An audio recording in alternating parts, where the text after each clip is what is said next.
Hello, everybody, and welcome to your Game Bytes Show podcast. I am Jeremy Lamont, and here standing in for LeGrand Jolly, who just is living a boring life, doing work, not playing video games, all the things that this show is not about. So we've kicked him to the curb this week. And in his place, we brought in Jared Red Eye Dunn. How are you doing there, Jared? I'm back. Nice. Welcome, welcome. And of course, always here, tried and true. The old ways are the truest ways. I don't know. It's something Dale says. Dale Count Elmdor Jones. What do you mean by that, Dale? Oh, just it's best to be stagnant for tens of thousands of years at a time and never change the way that you do anything. I like to just attribute things to other people and then just see what they do. I made a little like poster board this weekend and sketched it all myself and had somebody else color it in for me. And then someone came in and said, that looked really good. And I said, look at this artist. And gave someone else all the cred. Nice. Trying to think what's going on this week. I feel like something cool and interesting happened.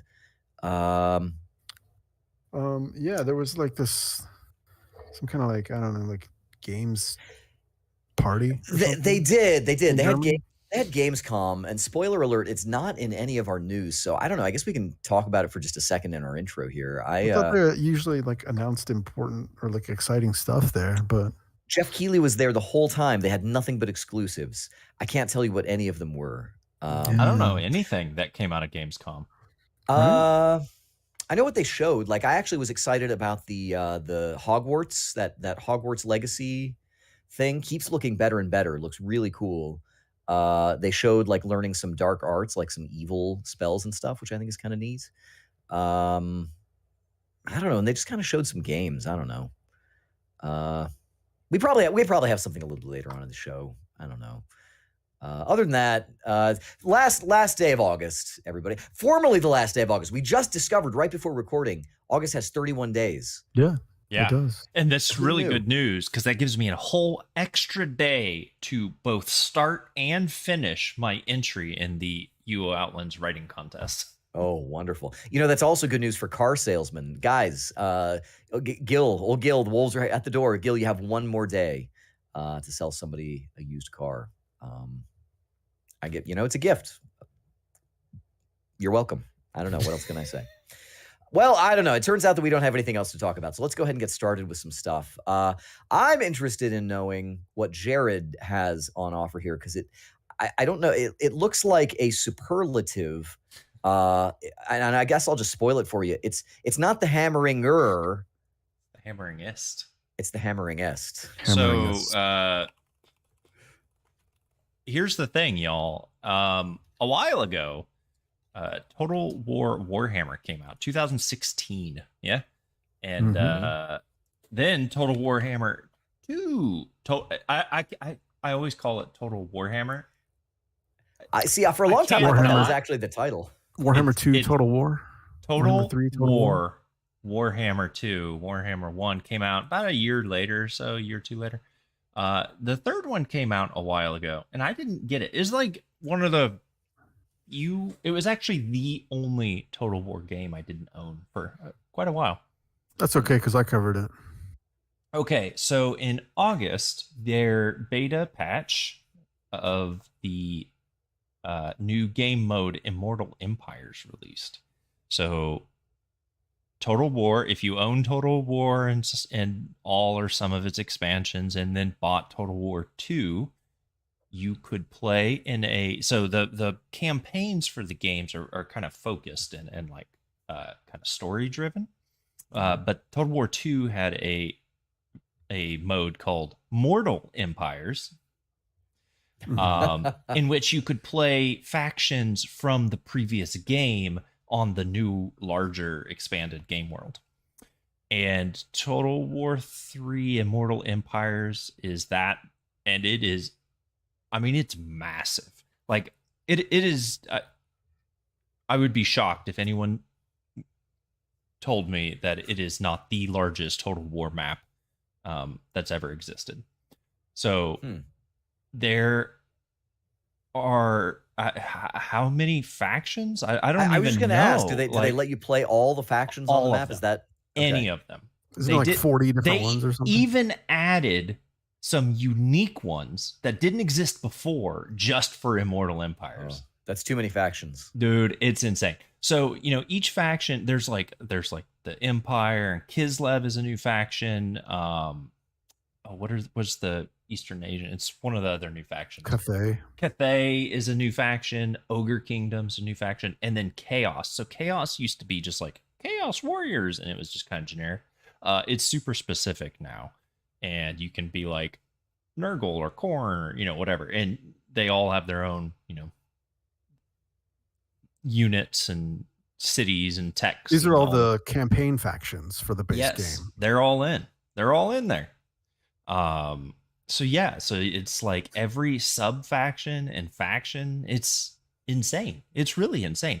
And it really changes. I mean, you can just pop in, start a different, a new campaign with a new faction and almost experience a whole new game. It's like the first strategy open world game. Like, I don't know how else to describe it. It's just like, here it is. Here's a world. Go make it what you want. So I've been playing Bretonia, but not the King Leon Lioncourt or whatever. I've been playing the faction of Bordelot, which is a seafaring faction. So they have like a, port town. They get bonuses from having like sea trade and all this. So are the factions starting areas like canonical, or like they're set as you do the map? I mean, yeah. So Bretonia, you start in Bretonia with the caveat that this faction started on an errantry war. So you're on a different continent, basically. Let's be honest, crusading against things you don't like, and that's where you start. So I actually started in the jungle off to the east with all the lizardmen. And I was like, you know what? I don't normally do this because, like, I'm not big into, like, there's no, like, sea combat in this game. If you get into a battle at sea, it just, like, I guess both parties just agree to land on an island, fight it out, and then get back on their boats. There's no sea combat. So it's just, you just have land combat, but at sea. So I was, like, kind of always avoided it. It's not really my thing. I don't want to have to move huge distances. Not this time.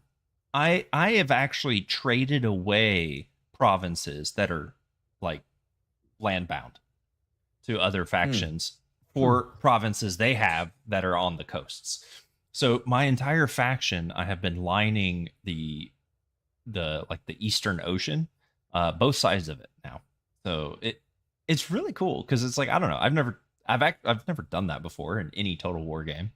It's just fun that you can do it. And like, my economy is absolutely exploding. I have more money than I know what to do with because I have all this sea trade that's just like, here's money.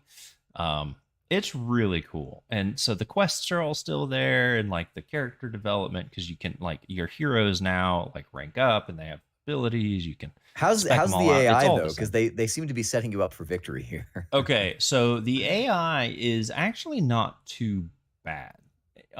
They are smart enough now to avoid your like heavily fortified region capital and sack your smaller settlements if you leave them undefended, and things like that. Like they do a pretty good job strategically. So do you put a garrison in like every settlement? So Total War Warhammer does not allow you to have units without a general or some kind of leader character, some kind of hero. Now, is that the same as hero? Okay. And so there's like the leaders, and then there's like heroes. So you can have a single unit leader that can have an army, and then there's like a hero. Like the Bretonian ones are damsels, or the spellcasters are all female, and paladins are their like warriors. And those are the, like, you think of like agents in previous games, like the assassins and the diplomats and the priests and stuff. Those are all those guys, but they can also be embedded into armies and be like really strong units. Like, it's a one guy, but he's like boss level guy. Like he's really strong. But as they level up, there's different skills for the strategic map than like the tactical map. So if you want him to be a good fighter, you kind of probably want to dedicate him to that and leave him embedded in an army to be effective. Or if you want him to be an agent on the campaign map, you want to focus your character, those heroes, on those skills, and they're not in armies. They're just roaming the campaign map, assassinating other agents or, sabotaging cities, stuff like that. But yeah, so the AI is really not too bad on the strategic layer, and then for the tactical battles, I mean, it's probably the best of any of the games that I've played, and so they're fairly smart. Like Bretonia, I think, is kind of hard to play, at least in my mind, because it's very cavalry focused. Its infantry actually super sucks. Wait, they're sea guys and they're all about horses? The Knights of Bretonia are like your Holy Grail questing King Arthur knights, like to an extravagant degree. They worship the Lady of the Lake and like all of this stuff. Like it's super silly. But they're basically a cavalry centric faction. They do have like spearmen and men at arms, but they're peasants. And it's actually kind of interesting. Their mechanic, each faction has like unique mechanics and like currency, so to speak. And Bretonia's they have two. One is chivalry. As you do chivalrous acts, you gain chivalry and you get bonuses for that. If you do unchivalrous acts like retreat from a battle or set an ambush, you lose chivalry. And the other one is the I forget the exact name of it. Peasants. It's a counter for the peasants you have in your fields, because Bretonia has a peasant economy, and if you recruit too many peasant units into your armies, your economy suffers. I'm like, that's so cool. Levies. Yeah, basically. So you have to be kind of careful, because it's like, oh, well, I want to build up an army. Like, oh, I can really only have like 8 peasants in this army. Otherwise, I take a penalty. So I mean, what are those guys though? Are they like the rabble infantry or what? Yeah, I mean, there is one that are just like I think they're called rabble. Like they're just like guys with pitchforks. That's the lowest unit. So they really are like the fodder you send them. Yeah, they have spearmen. They have like longbowmen, right? Like, but that's their only archer unit. They have 1 archer unit. But the knights, there's a lot of knights, and they're all really cool. So they have basically all of their knights, all of their sort of knight units can address everything you need on the battlefield. Anti-large, which is like against monsters and stuff, because again, it's Total War, or it's Warhammer. Anti-infantry, anti-cavalry, and all this and that. But the thing with cavalry is it's not very effective if you just stick it into a battle and walk away. Whereas infantry, you can kind of, set your lines of infantry, your archers behind, move them into the enemy and, kind of attack move and do pretty good, right? Like they'll engage and kind of lock in as you try to do your flanking maneuvers. You can't do that with cavalry. If you just stick them in and then try to go over here and do some flanking maneuvers, like your units will be dead. Like by the time you get back, they won't exist. So you have to like charge and retreat. It's kind of tough. So it can be kind of hectic, especially when it's like the enemy units have a ton of like pole arms, like halberds or something. You're like, okay, well, let me try to distract them and get a rear charge in or something. So is this one where like magic? I mean, are there still like summons and things? Or yes, so you can summon, like Kislev has an ability to summon like a giant like frost bear. I don't know, awesome.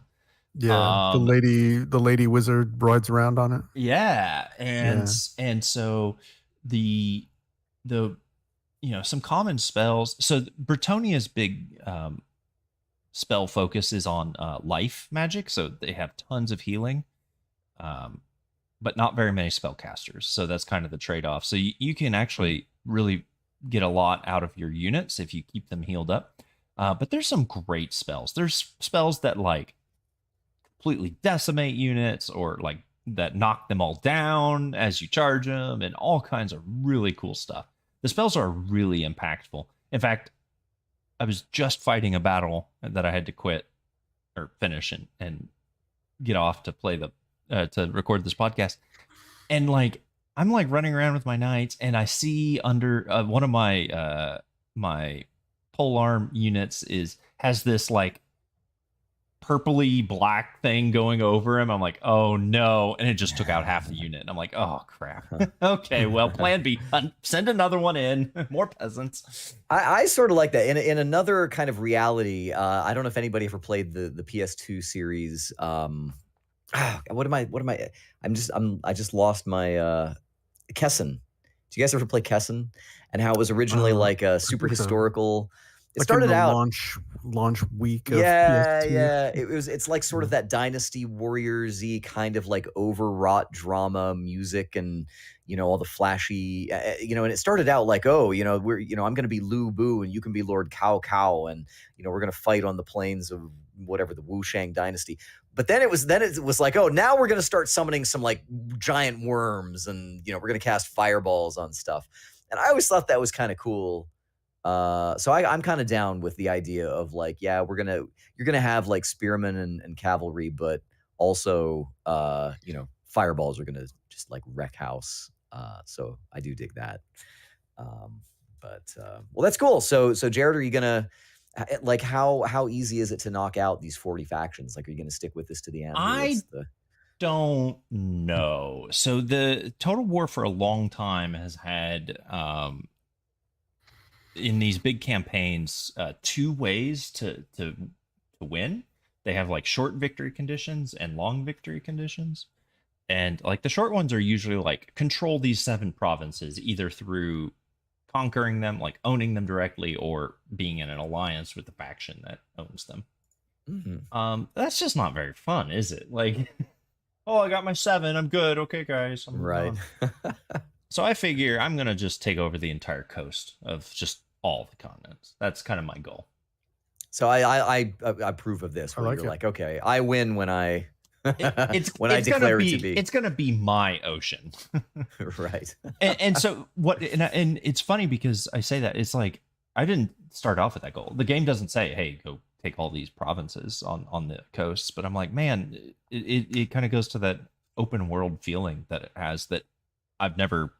You can just kind of had that. I mean, if you're getting that much money, you kind of win, I think. And if no one can, yeah, I mean, basically, you can stand up just tons of armies at that point, right? Right. If you can pay for them, you can pay for them. So yeah, it's really fun. I actually bought Total War Warhammer 3 for Immortal Empires, and there's no regret. It is really good. Nice. Is there any reason to go back and play the first couple of Total War Warhammer games now that this like Uber mode is out? So if you want to be able to play those factions in, I guess, the campaign Immortal Empires, you would need those games. And especially Total War Warhammer 2 had I think a very unique campaign for the factions that were added in that game. So like the Lizardmen and the Elves, the High Elves, and all those people. Mm-hmm. They had some really neat stuff. Like there's like, there's like the Vortex is active and you have to like control it. And it was pretty good campaign. So it's probably definitely worth playing. The first one is a little weaker. It was a little more standard feeling overall, but they actually changed pretty significantly the way, the main, not that the main faction, one of the main factions of the first game was the Empire. And they actually changed the way the Empire works to try to reflect the fact that it's an emperor, but there's elector counts. He's elected, not like passed down, inherited. So there's kind of a system with elector counts where you have to like curry favors. And as you do this and gain their favors, you confederate with them. So basically you turn them into your faction, but you can kind of imagine it's like bringing them under your sway and stuff like that. So that's kind of fun. I think there's probably value in the other games, particularly if you want to play any of those factions. Say Britonia, you have to own Total War Warhammer 1 to do that. That is interesting. Empires. Do you Okay. feel like that's like a positive thing, or is that more like they're coercing you to? I mean, Yes, it's nice. It's nice for me because I've with every time one of these games came out, I was excited for it. I got it. I played it, enjoyed it. Now it's like, oh, I can get a little bit more out of it now, right? Right. But man, if this is your first one and you're just picking it up, it kind of sucks because that's going to be a lot of money. Like each of those games has DLC factions, like sub factions, and even entirely new factions. Like I actually don't own the Beastman DLC. I never bought it. So I can't play them. And I'm like, oh man, that's kind of a bummer. So Maybe I does want it to play show the in the- Beastmen. Yeah, does it show in the menu as an option and you just can't select And it? it's Is grayed that out. kinda how If that you works? if you like selected it, like takes you to the Steam DLC page. and to buy it. your only choice for some of these is to buy the previous whole game and not just like add a. So each game came with a set of factions, and then each game had DLC that added factions. So You just have to get on board with all that. yeah, I mean, I don't think you can buy on Steam DLC that for a game you don't own. I don't know how that would work. I don't think that would work. I think you just have to get it and then get the extra stuff. Now, the good news is this stuff goes on sale when there's a sale like on Steam or wherever, it gets pretty cheap. So like you can buy DLC packs for like 99 cents and stuff. I'm looking at, so I own the base game of Total War Warhammer, right? Yep.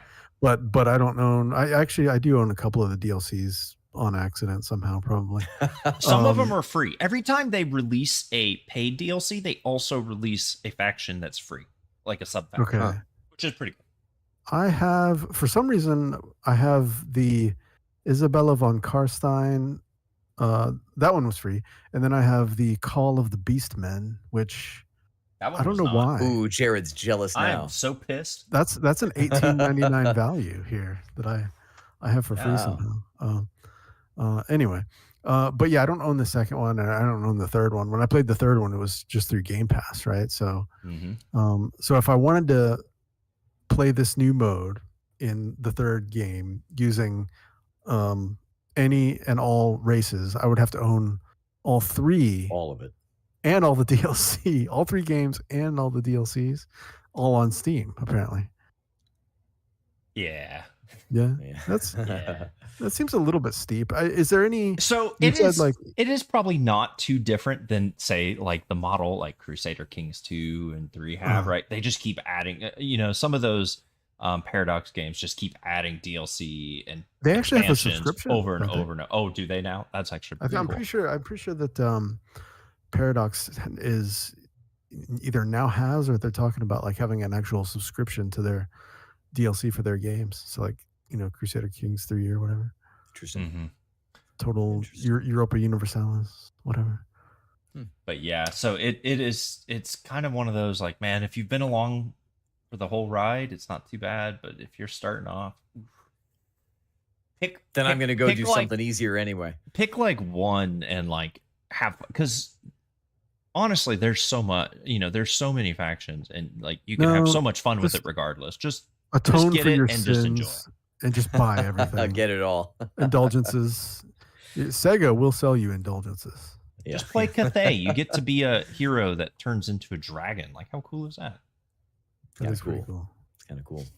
Speaking of cool, Dale's got a couple of cool games, meaning they've been in the freezer for a while. Dale, what's on your plate?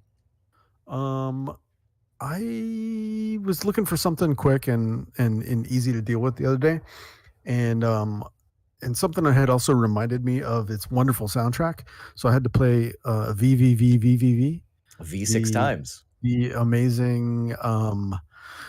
It's like a Metroidvania but platformer where you like switch gravity when you hit, and so when you hit the button that would like normally be a jump button, instead it just like flips gravity on the vertical axis, right? So like the entire game is a pretty ingeniously constructed maze world sort of thing where you're going around and there's all these little obstacles and like it's very simplistic stuff, like so obviously the graphics look like something out of the Atari era. Yeah, Atari. Yeah. But like in that sort of like faux retro style where it's obviously everything is like much nicer and crisper looking and like not exactly high def, but not 'cause much. I mean, it's still a pretty yeah, it's a retro look, but It's you know, it's precise, but not yeah, like it's like retro yeah. by way of 2009 or no whatever that no came out. scan lines. But it's the kind of game that like there would be a filter for scan lines probably Right. if you played it on the play date or something. Right. But yeah, it's just a very good game. And I hadn't played it since that first time, like I don't know, all those years ago. And yeah, man, that soundtrack is just like one of the best ever. It's so good. It's Just good. like, and I own it, or I paid for it, and I used to have it, and I can't find it anymore. Oh, I got that one on in all my vinyl, baby. in all my digital stuff. So Yeah. I was looking at it and I was like, I could buy it again, I guess. And I mean, certainly the artist does probably deserve to be paid twice for this amazing collection of music. I think I played that one originally on the 3DS or like the Oh, really? yeah, I played it on some handheld. I didn't know it was All out the way on to there. the end. I finished it too. It's pretty good. Yeah, There's- well, and it's not that long. Like it's maybe like 5 hours, I think, is probably what it took me the first time. And I played it, I don't know, maybe like an hour or so this time around, and because your whole thing is that you're out to rescue your like six of your crewmates. Like you're this guy, Captain the different- Viridian, Yeah, the different and color there's a dudes. spaceship, and the spaceship crashes, and all your crew are like scattered around the maze planet area, and you're just going to basically rescue them and kind of figure out what's going on with the weird anomalies and stuff around. And so it's basically just like a navigation puzzle thing. There's no like Mega Man style bosses or anything like that. It's just a lot of tricky obstacles to navigate around. A lot of spikes. A lot of spikes. A lot of like little I think they're just called trinkets. These like little Coin things. sub objective things that you can kind of go collect if you want to, but you don't really have to. Yeah. And overall, it's just a really cool and fun experience. And man, it's got great music. So Yeah, it does. yeah, I don't know if there's anybody out there that hasn't played VVVVVV, then It's easy to search check it for, out. I think. I don't know if it's got good SEO at this point, but And you could also play Terry Kavanagh's other couple of games as well. There's Super Hexagon HD, which is a fun game, and Dicey Dungeons, which is the most recent release, which is also pretty cool and clever. And these are fun little indie games. So check them out. nice. Right on. The other thing I want to talk about is like complete opposite end of the spectrum. This is a super hardcore war game. This is Germans and Soviets, World War II, Eastern Front. This is like the campaign that culminates in the Battle of Stalingrad. And it is what are they calling this? It's like, what is the word? It's I forget what they're calling it actually, but like basically what it boils down to is that this game is about logistics in a lot of senses, because like it'll present you with a map and a scenario to play out, right?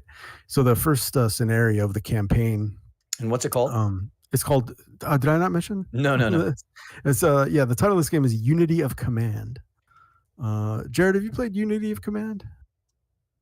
I don't You probably know. played something like it. Yeah, I mean, Yeah, I can't remember if I played that one or not.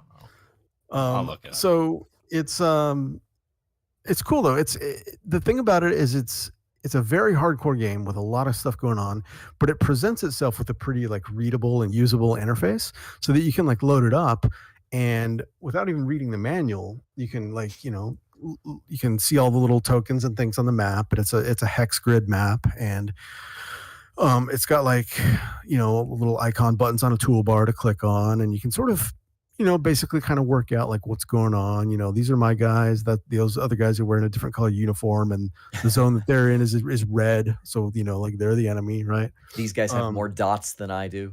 And you can even like click on one of your guys, and then, or one of your units I should say, and then click on one of the enemy units, and you get like a little estimation of how the battle might go. Like if you were to attack, it'll be like you stand to maybe lose this many guys, and they stand to lose maybe that many guys. And that's good. I just want to suggest though, like if they really want to do something hardcore, Some of it's not just logistics, like that's part of it, but also like what is your intelligence, like knowing what that other unit has. Like it seems like Oh in yeah, this, like Fog of you War don't, style. yeah, like you have no Yeah. idea in real life, like who's over there.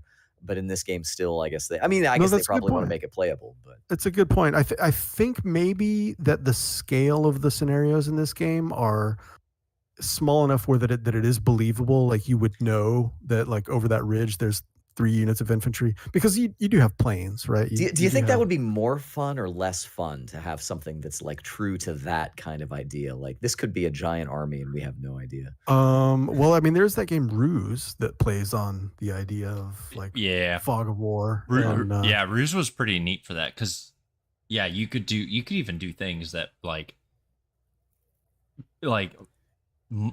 mimic a tank battalion, but isn't one, right? Yeah, a really token cool force. Stuff. Yeah, you could like send out like a very small force, but with all the signifiers of a large one, and then the That's idea would be that interesting. you're fooling the other side, right? Yeah, kind of like that. So but, logistics. How is this about logistics? I mean, aside from well, it's sneaky, right? Because like the first time you load it up, yeah, you're like, okay, I know what's going on here. I got my units here.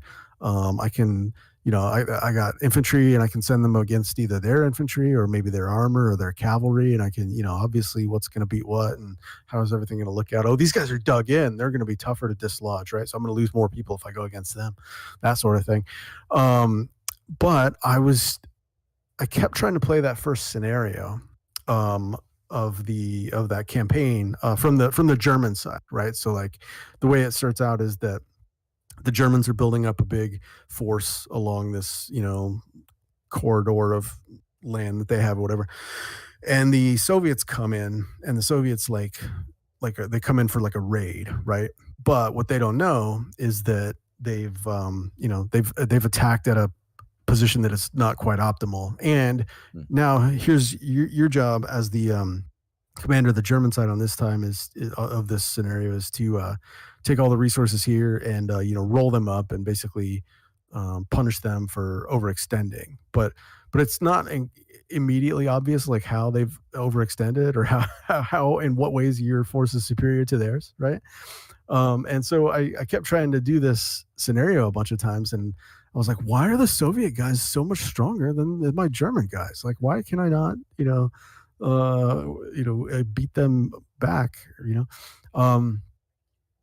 and as it turns out is there are supply like nodes around the map that using the default map view are not maybe super obvious at first, but if you click on the like toolbar, show me the like supply node view, then it becomes very obvious, like, oh, okay, well, my guys are arrayed along this like front, this like line of battle, right? And the guys up at the top in the north, they're being supplied by, these 2 nodes that are kind of over here. But the guys down at the south, they're being supplied by these other 2 nodes that are like kind of down past them, farther to the south. And they're connected. These supply nodes are connected to like towns by rail. And the movement of supplies along rail lines is free. So the only movement that counts for supply distribution is like from the end of a railhead to where your force is or whatever. And so, but basically what happens is like an enemy unit can maneuver around you in such a way that they cut off your access to supply. So if they go across your railroads or whatever, or if they just basically get between you and your supply, then your units are cut off and they're much, much, much weaker in the turns that they have been starved of supply. So it's sort of like what am I trying? What do I want to compare this to? Like in Sim City or something like that. Like if you pipe water, it's not that you have logistic units, like you don't have trains or anything moving. It's just like a sort of power conduit that if somebody interrupts, then you don't get that power, I guess, kind of to abstract it out. You're not actually like migrating, dealing with the logistics. You're not harvesting crystals and Vespine gas or anything like that. Nice. But you do have to keep in mind all of the distribution of stuff, right?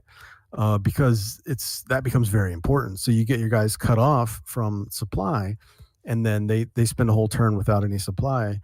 They it's almost like they can't attack. They can't make use of anything. They can't really do anything for you. And it's almost like they just are there to get slaughtered at that point. Yeah. Now, are these supply nodes hardwired into the map that you're playing from, or do you create? It your own seems like they supply are lines? so far. As far as what I've been able to see, and I don't know. There might actually be a way that that like you can take over enemy supply lines and make them yours. I know I've been able to, at the very least, cut the enemy off from their supply lines. I'm not sure if those had then started to count as mine or not. I mean, it seems like you would have to control the other end. You'd have to control the spigot. That's basically what it is. So in the first scenario that you're presented, you have guys that are kind of arrayed along sort of like an L-shaped battlefront, and then like over to the right of the like bottom line of the L is one of the enemy supply points. And so if you can kind of flank around them a little bit, you can at the very least cut them off of that one supply node of theirs. But at the same time, if you're shaped like an L, that means you have a vertex, right? Like they basically have like a spear tip, kind of like trying to separate your vertical and your horizontal line. Right. And so you got to be careful that they don't break through you to get to your supply line. And so basically what all this means is by the way, it's a turn-based game where you're moving, units 3 or 4 hexes or whatever, depending on their movement value. Also, there's a cost to enter each hex based on the type of terrain that it is and the type of weather that's ongoing at the time. So what I'm getting at is that if you just jump in and try to play the scenario as the units on the map lie, you're not taking a lot into account. Yeah, there's like half a story that you're blind to. And so you really need to kind of consider these other factors. So is it set up then like, because I think about stuff like Advance Wars, where they give you a scenario and there's sort of a right answer, like, there is a way to, there's sort of a formulation to defeat this map or this scenario that they've set for you. Is this sort of? I think probably to some degree, because one of the like little, how like Steam, you have all the user reviews on there. You can go and read user reviews. One person was saying that they actually went to their history book and found out, like, these are all like real battles that happened in World War II. They found like the actual strategies that were used by the winning generals and applied them and had them actually work out as they had in history. So that's interesting, right? Because this is not a game that you don't look at this and go, I bet this is very historically accurate. I mean, certainly it does have the proper units on each side with their like proper names and ranks and all that stuff, and it's got like actual Eastern European towns. Like I'm looking at on this map right now, I'm looking at a bunch of names that are actually very familiar to people who are paying attention to the news now, like Donetsk. I was actually just thinking about that. Like, I wonder if we're at the point where we're sort of recreating the battlefield scenarios in World War II, Eastern Front, such and such a date, such and such an hour, maybe even. I wonder as time moves forward. This is May 17th, 1942, by the way. The one in 100 years, are we going to have similar things where it's like Kabul, America is in Afghanistan or something like that, and like here's where these, I don't know. It's just I imagine we very well will. Honestly, I don't. Yeah. But yeah, it's weird to see if you've heard anything about the Zaporizhia nuclear power plant in Ukraine, like that town is on this map that I'm looking at in the first scenario of this 1942, World War II game. But it's kind of cool. Like it's just it's a very hardcore game, but it's one that it has a sort of inviting look to it. Like you don't look at it and go, man, that's I'm intimidated by that, because it has a sort of user friendly look to it, with a sort of like cartoonishly illustrated little unit profiles, and then like the map is kind of an attractive, it doesn't look like a strict topographical sort of historical map, it's got like little trees and towns drawn on it and stuff, and it just seems approachable for what is actually at its core like a pretty serious and pretty involved sort of war simulation. They just want to draw you in. Yeah. Just until you don't know what you're getting into. But yeah, it does seem cool. And there's also the idea that you're the war front, or I guess the lines of battle change as units move around. And I'm not certain. I was looking at the manual. I didn't see anything on this, but I was wondering if there might be any sort of like status modifiers applied to being or to venturing into enemy territory, because once you're in there, by definition, becomes your territory. And then the battle lines kind of like reorient. Oh. And I don't know. Maybe it's just a graphical representation, but like I was kind of looking at it and going like, I wonder if there's any game function to that or anything. Right. But interesting. Yeah, no, I'm looking forward to playing more of this, because I did finally manage to finish that first scenario by calling in some reserves. I had a couple of the tank units in reserve, and then like a unit of veteran infantry that come in, and yeah, I wonder if there's a way to defeat those units that like entrench themselves and like really dig themselves in. I wonder if there's a way to kind of like negate that, and get around, but other than just tossing more guys at it, Interesting. I know they do seem to have morale, so like a unit can break and you can get them to retreat or just be overwhelmed, so that they'll run away, Right. Without you having to destroy every man of the unit. Here's the thing that I never heard about.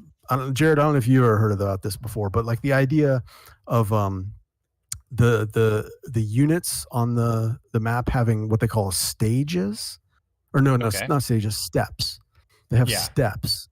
So a unit in this game will have 7 steps of that's just like how highly effective people, how strong it is, right? Oh. Yeah. And so well, I mean, basically how effective it is, right? Because like what happens is like if they take some attrition by being in a battle, or I think if they're cut off from supply, some of their steps will become suppressed, so that like they'll be down to like 4 out of 7 steps are considered active.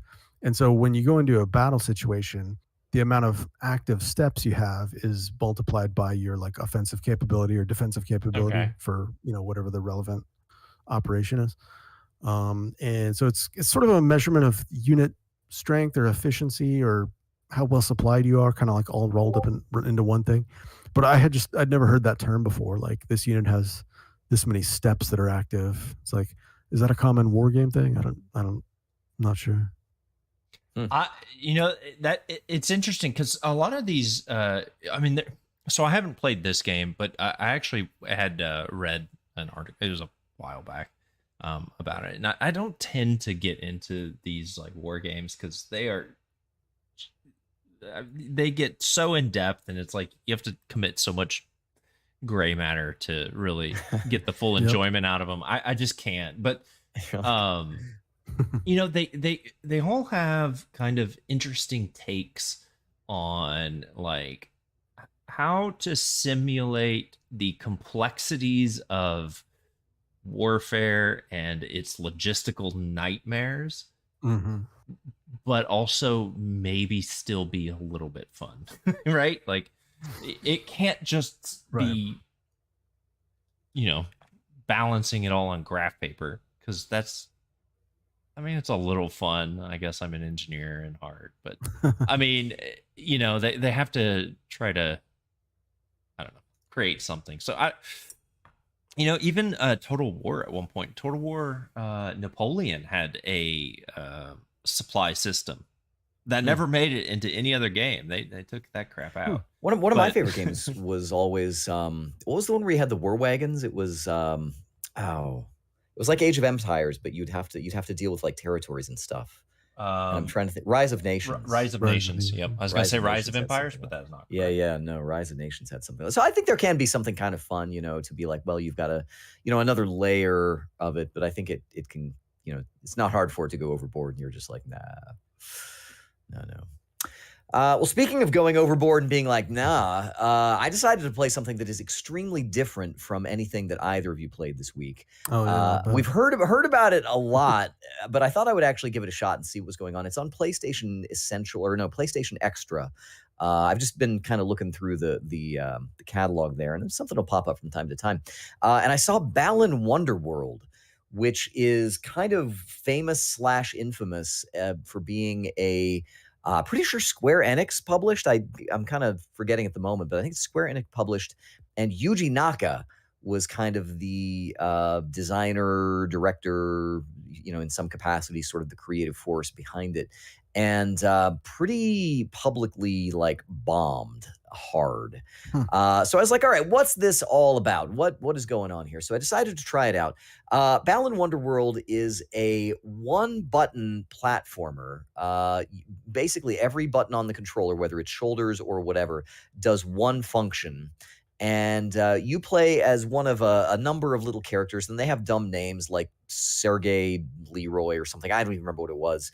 But this game kind of triangulates something like Nights into Dreams with like Sonic the Hedgehog with like, I don't know, like an anime idol group music video. But it's also kind of. like Circus Big Top something. Kind of. It's sort of like, so first of all, it's a 3D platformer. So in sort of the Sonic the Hedgehog, but specifically like Dreamcast Sonic. So something like that, where it's like you can walk around in circles and there's things there, and there's a hub world, and in that hub world there's something even like the little chows from Sonic on the Dreamcast, where they're like little cute stupid raindrop looking things that are like Tamagotchis kind of. And you can feed them little crystals that you pick up from inside the levels, and then they'll do cute things like jumping onto a water wheel that eventually the number of rotations that it does will start to build a castle or something dumb like that. I guess I should say I have not really figured out exactly what's going on in this game, but it kind of starts out where you are like at least the character I picked. Now I don't know if the different characters have different storylines, but my character starts out as like a breakdancing b-boy kind of like just doing all kinds of like hip hop moves and stuff like that. And yet, like, I don't know, his parents don't love him or something, so he's like sad. But then Balan, who is like a kind of poorly designed, whimsical. He kind of reminds me a little bit, kind of like a cross between Nights into Dreams and like Cappy. Like his hat is pulled down over his head, and his eyeballs are part of his hat, and he's like this magical dude. I don't know, kind of like a Michael Jackson-esque sort of like dancing, flying character. I don't know. Anyway, he's like, no, the world is magical. Here, go to this hub world. So you go to this hub world, and you basically from there can either deal with these little, they're called Tims instead of chows. I guess they're Tims. Or you can go off into these little levels. And the levels, once you get into them, it's a little like something like Super Mario 64, where you go to this little island and you can replay different levels as often as you want.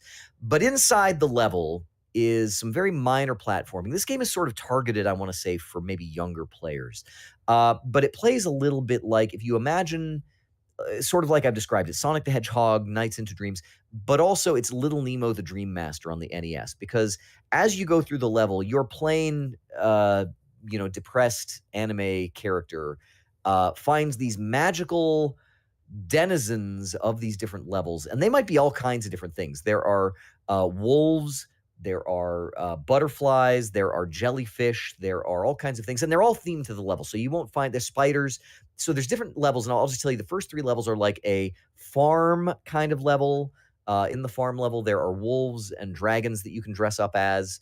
The second world is kind of a underwater sort of thing where you can be like a dolphin style character or a jellyfish that zaps because it's, electrical jellyfish, I guess, or whatever. The third level is kind of an insect themed or bug themed level. And there you have a spider who can climb on webs without getting stuck, and butterfly who can fly in the nighttime or something like that. Anyway, whereas in Little Nemo you had like a handful of suits, I guess, that you could get into. In Balan Wonderworld, you can get in all kinds of things. You can only bank 3 of them at a time, though. And some of them, and they all have different abilities.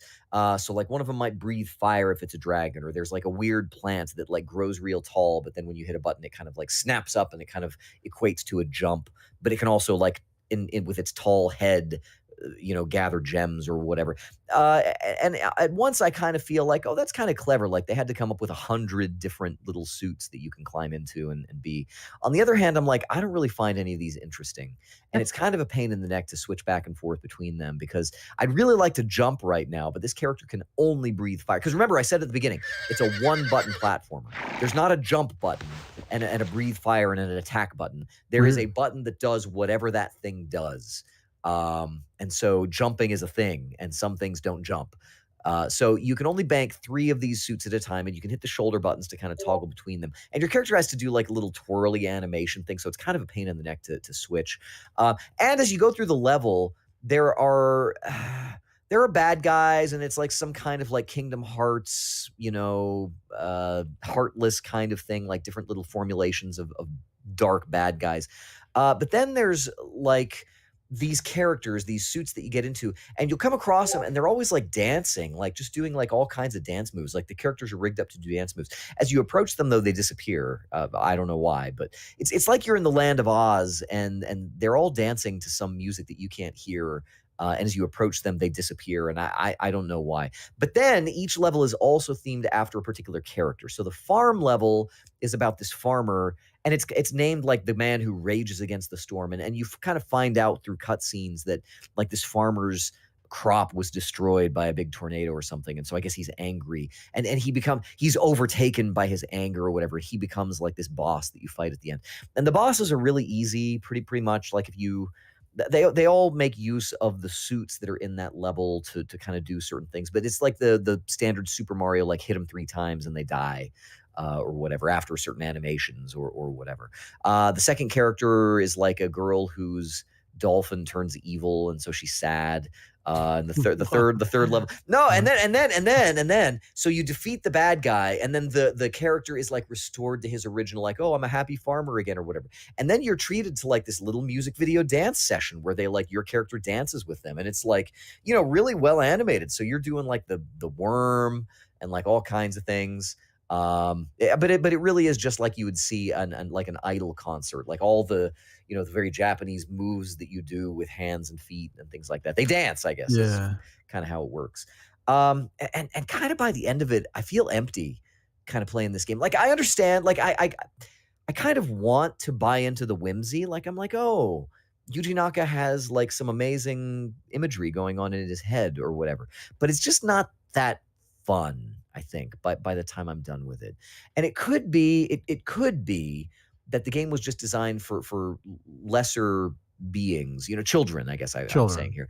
But the other thing too is that I got stuck playing this game because you can't go to those. Remember how I said there's a hub and then you can kind of go to these other worlds? It doesn't really work that way because in each of the levels, it is mandatory that you find these little golden statues of Balin with his weird hat, and he's like just this gold statue. And you have to get a certain number of them cumulatively before you can unlock extra worlds to travel to. It's kind of like Mario Odyssey with the moons. Yes, kind of like that. And now that you mention that, like maybe they were sort of chasing that. I don't know. And I guess it's kind of cute. Like I actually know one guy who really sort of unironically likes this game, and I'm like, okay, it's kind of cool, like. But I just, for whatever reason, it's just missing some kind of je ne sais quoi that I just kind of get a little upset at it. And they do sort of try to make it where you can replay the levels and discover and find different things. Like if you go with a certain different suit, like it might have an ability. Like it's very crafted so that you could maybe discover stuff. But I almost would rather just have a FAQ and just have it like, tell me where these statues are. I'm just going to go get them, and I'm going to do whatever. And I don't know. The music is kind of whimsical and fun and kind of like whatever, but it's just, I don't find it super rewarding. It's just not. Everything is way too like gaudy. It is. It's like super. You're like, oh, this is like too much. Yeah. Like can we go back to the era when everything was brown and gray? Like I would just kind of like something gritty right now. But then that in combination with kind of these meaningless tasks that they make you do, I almost wonder if it would be more fun, just like as a Super Lucky Tale kind of thing, like a latter day kind of just fun platformer that's just kind of chill and jolly, and you can just kind of go at your own pace. But they make me replay, and they don't tell you. Like I actually had to just stumble upon the fact that I needed these statues in order to progress. And I sometimes have this thought experiment, not relating to this game, but have you ever thought, in all those movies and animes and whatever, where someone opens a door to like a magical kingdom and like, oh, you're the only one who can save us. But what if it's really lame there and you just don't want to have anything to do with it? And you're just like, no.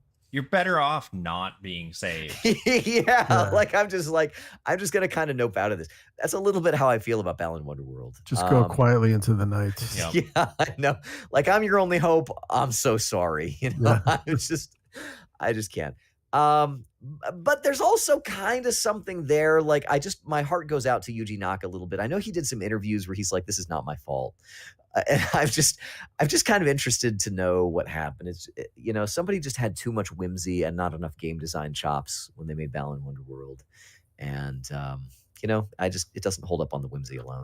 It's sometimes it can be a real balancing act, wouldn't you think? It can be. I can't do better than that, Dale. I think we're gonna move it along. Jared, I think we got some new releases and stuff coming out. What do you have on the list here? Games.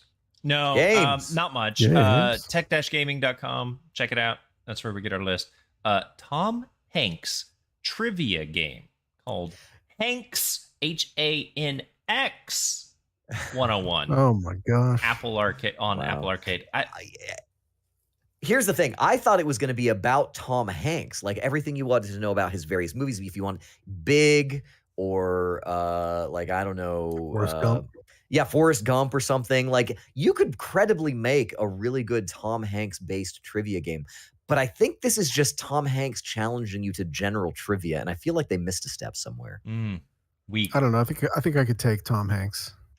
Well, on general trivia. Speaking of missing a step, this game missed 365 steps. Rocksmith Plus is finally coming out this week after a year delay. Yeah, that's right. And it's keeping the subscription based model, which I kind of am like halfway interested, but the subscription sort of kills it for me because I'm like, I will not learn fast enough to like in a given month, like I will be paying $15 or whatever to almost learn a song.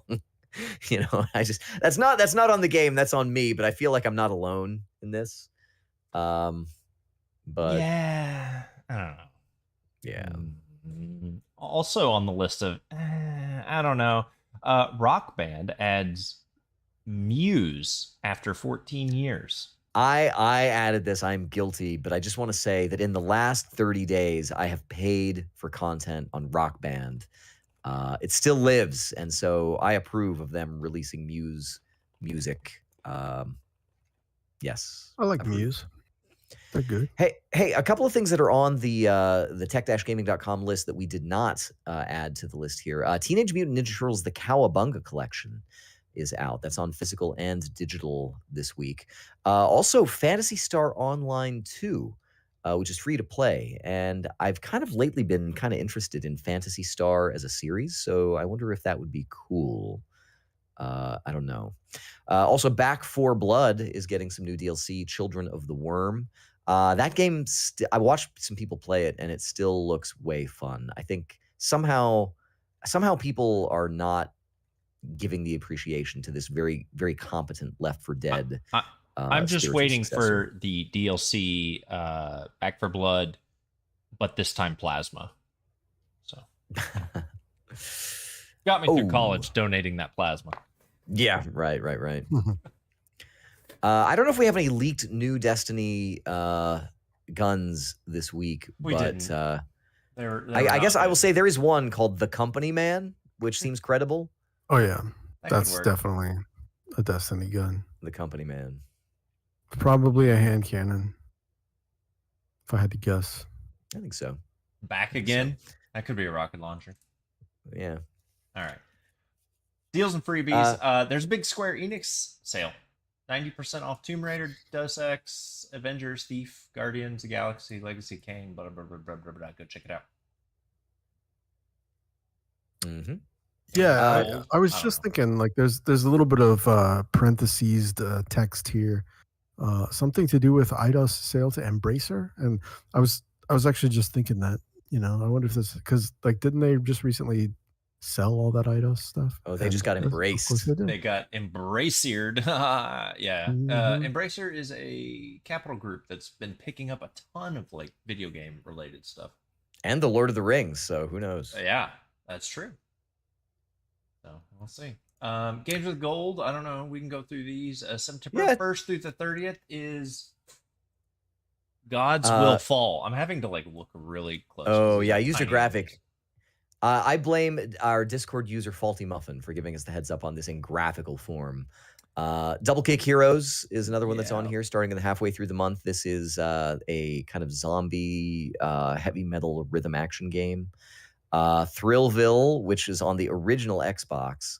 I sort of approve of this. Thrillville ended up being just kind of a theme park themed game with mini games, which was fine, but I kind of like it. It was like a LucasArts weird little project.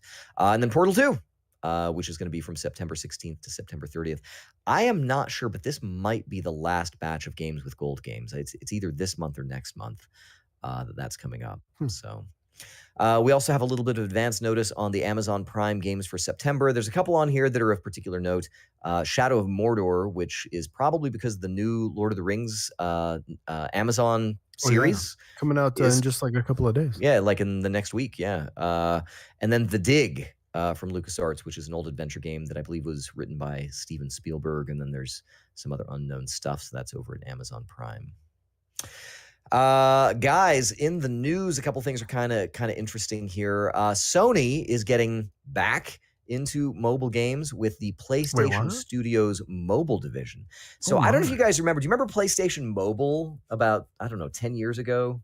It kind of crossed over the PSP and the Vita. They would have like a mobile version of Tokyo Jungle and what else did they have on there? Rimmed Capsule. I remember that one. That was kind of a fun little like strategy game. Stuff like that. Well, they are getting back into the mobile scene with the acquisition of Savage Game Studios, which is joining the newly created PlayStation Studios mobile division. Now, I don't know how much this has really worked for Sony in the past, and I'm not 100% sure. Would you guys say, I'm kind of curious to know what you guys think about this. Are we past the prime of mobile gaming? Is it still a thing? Is it not a thing? Is it only a thing for the Candy Crushes of the world, the really casual Diablo stuff Immortal. yeah, or like whatever. But remember, we looked at that, and Diablo Immortal was not like a high performer. I'll say I don't personally play mobile games. Just got, I'm busy doing other stuff. But I don't know. I don't generally see a lot of people playing mobile games either, unless they're kids playing games on iPads or whatever. But somebody is, and they're making a ton of money somehow. Yeah, I mean, I guess there's enough people that are out there spending money on stuff to make it worthwhile. Yeah. Well, Herman Holst, who is the kind of head of what PlayStation, is he the PlayStation World Studios guy? Head of PlayStation Studios, Herman Holst, says that players shouldn't be worried that this new acquisition and mobile division will take away from the company's efforts to bring games to the PlayStation console. He says that in much the same way the company's move into the PC space has been additive to the PlayStation community, the mobile game output here will do the same. I hopefully, I don't know. I know Nintendo tried to crack that nut and hasn't really done it. Microsoft hasn't really bothered, although they did have that whole Windows Phone thing that didn't really work out for them. But yeah, I don't know. So this is just another. I guess another thing to mention here is that this is another acquisition by Sony in the last few years of platform holders snapping up developers. So we'll see. I'll be excited about some cool mobile game when I see it happening. Elsewhere in PlayStation land, this is kind of some big news this week. Sony is raising the price of the PlayStation 5 console by $50, whatever a buck is to you in your part of the world, in a lot of world regions, but not in the US. And they have cited the strength of the U.S. dollar and the falling fortunes of many other currencies around the world. They're just making an adjustment for market forces, I Yep. guess. Which, Dale, before the show, you were kind of pointing out, this is not, I don't know that this is really a precedented thing. Have we seen this Well, I before, wasn't MSRP increase? I wasn't really aware of the context around that it's only outside the U.S. I was thinking it was going to apply to us also, but then then when you mentioned it's outside the U.S., I thought, oh, okay, well, it must be basically just because of the strength of the dollar at the moment. But no, I thought in general it was like, man, usually about this time in a console's lifetime, you might expect a price drop. Yeah. But I not always with what's going on now, huh? I always kind of wondered, and this is super unpopular, and I'm not suggesting that this would be a good thing, but market forces, as Jared was kind of saying before the show, it seems to me like they would dictate that if you have something that is constantly out of stock, you raise kind the of have, price. you raise the price exactly, and they never did, and I wouldn't like that. But theoretically, supply and Yeah. demand is being a little bit artificially suppressed. I mean, we're sort of just getting an MSRP that stays that way, and unless in this case, No, absolutely. Yeah. yeah. So, looks like here just a list of these in Europe, $50 in the UK. It's going up. I don't know what the previous price was, but it's up to like 480 British pounds, 60,000 yen and a half, 4,200 Chinese yuan. In Australia, 800 Australian dollars. In Mexico, 15,000 pesos, and in Canada, 650 Canadian loonies. So, ouch, if you're still looking for that. This price increase is not effective immediately. It looks like it is effective. I wanted to say, I saw something somewhere that it was like September 15th or something. I could be wrong about that. But if you don't already have this and it is something that you're interested in, maybe get it while the getting is good, and before the third-party scalpers out on the internet find out and make things even worse out there. Kind of elsewhere outside of the world of Sony, Kickstarter is getting a new director of games, which it's been a while since I think we've had any high-profile Kickstarter games. I think on that platform, I think It's still going strong for like funding tabletop, like board games and stuff. Yeah, board games and things. In fact, we'll have one of those in the speed run. A little bit of a spoiler alert there, but part of the issue I think has been that Kickstarter has not produced a lot of like beloved, great, so glad I backed that games. And if it has, they come out conventionally anyway, right? So, yeah, right. There's not such a big deal. So, board game designer and publisher John Ritter Roderick is the new kind of the new director of games, and he had previously been sort of there for tabletop, but he sort of pledges that in general he will try to improve Kickstarter's reputation as far as a platform for developing games in general, which it seems to me that the task is that you just have to kind of make sure that games come out that people like and that they're happy with and that are good. But he says that it's important that the Kickstarter platform meets the needs of the creators, which I guess there's probably something to that. But it's a little hard because the tail wags the dog, I think, in some ways, as far as Kickstarter goes, because the platform sort of takes the flack for projects that don't really shape up the way that people would maybe hope that they would. So I don't know, just in general, I found that kind of interesting that, it seems like that Kickstarter platform has kind of cooled a little bit. And there were a few big game projects, especially headed up by legacy creators who had a lot of cachet to bring. But a lot of those just don't seem to really hit that well. But maybe we'll see a little bit more of that in the future. I don't know. Do you guys ever back any games? Digital games in particular on a bunch that of platform? them on Kickstarter. I can way back in the day. Yeah, not in a really long time, but like the Banner Saga, Pillars of Eternity. Yeah, let's see. Which one? This is a fun game. What we got here? What was that one by Double Fine? Where it was like an Broken Age. Yeah, I have backed Pathfinder. Oh no, Massive Chalice, is that the one? Massive Chalice, yeah. In Was that a reverse chronological order. Okay. Pathfinder, Wrath of the Righteous, Rustler, Medieval Grand Theft Horse, Oh yeah. Sunless Skies, Oh, yeah. Lightfall, which is a really great game on Switch. The Bard's Tale 4, Hmm. Hyperlight Drifter, Sunless Sea, Satellite Rain, Double Fine's Massive Chalice, Satellite Rain. Shroud of the Avatar, Forsaken Virtues, Dreamfall Chapters, The Longest Journey, Oh wow. Project Eternity, Castle Story, FTL, Faster Than Light, and Double Fine Adventure. FTL, Those are yeah. some good Hmm, games yeah. in there. Jared, you seem to be like best qualified out of any of us to speak on this topic. Has the luster come off of Kickstarter? Is it something that you would consider doing again? Does it matter to you? It's just if the game looks good on whatever platform it's at. What do you think? The last time I bought anything Pathfinder, it doesn't have dates on here. I mean, it's been a while, y'all. Yeah. And so like Pathfinder, the thing with Pathfinder Wrath of the Righteous, this was kind of a follow-on to a previous game that I had played and really liked. So I'm like, oh, well, I'm going to get this and I'm going to play it.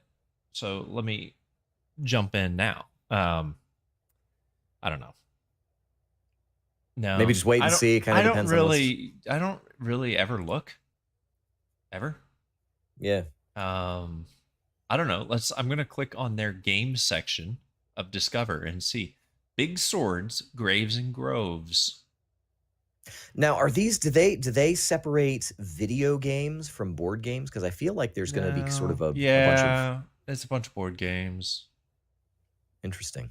Stretch PC games. Here we go. Discover more. 17 projects. Dragon Fury, 1v1 fighting, ninjas, pirates, robots, aliens, and more. Okay. It does say they intend to support cross-platform play between PC, phone, and console. Well, that's cool.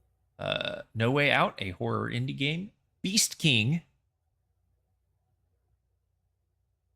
And various things. I'm not even reading all these. Not looking at it. I don't know. Well, anyhow, so we'll see if I feel like at this point, if I back anything, like I might die before, like my thread is getting short at this point. So That's true. I don't know if it's worth it.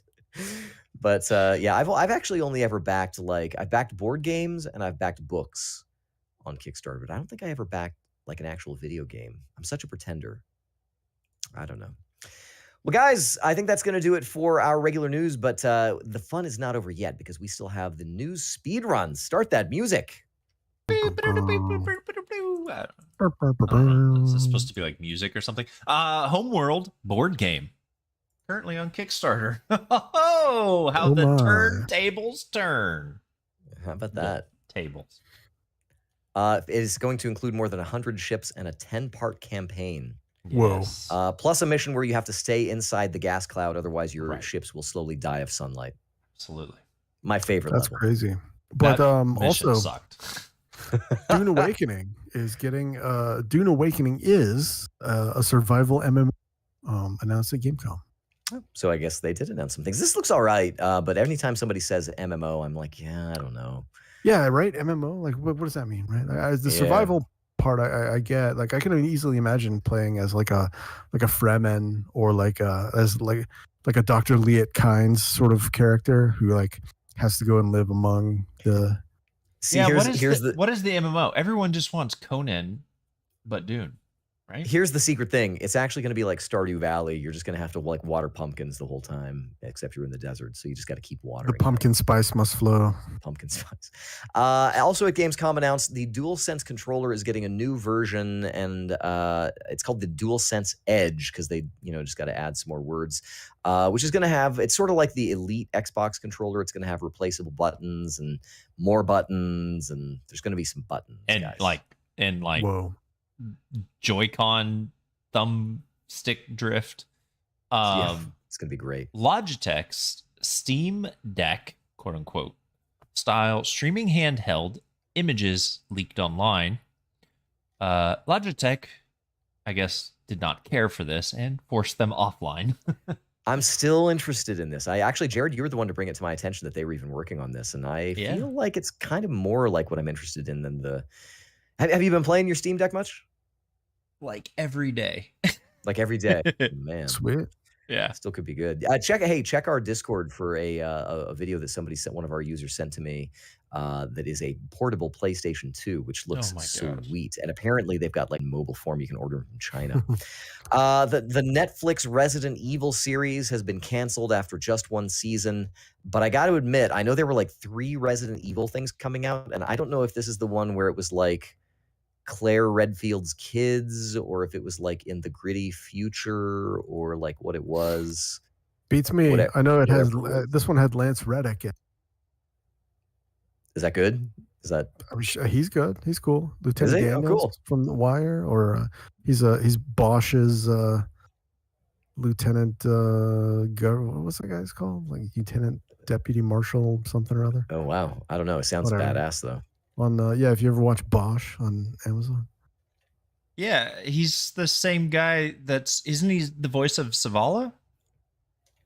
Oh, is that guy? That's him. Yeah, Lance. Huh. That's him. Lance Reddick. Anyway, How about that? Warner Bros. may bring weird internet meme Big Chungus to the multiverses.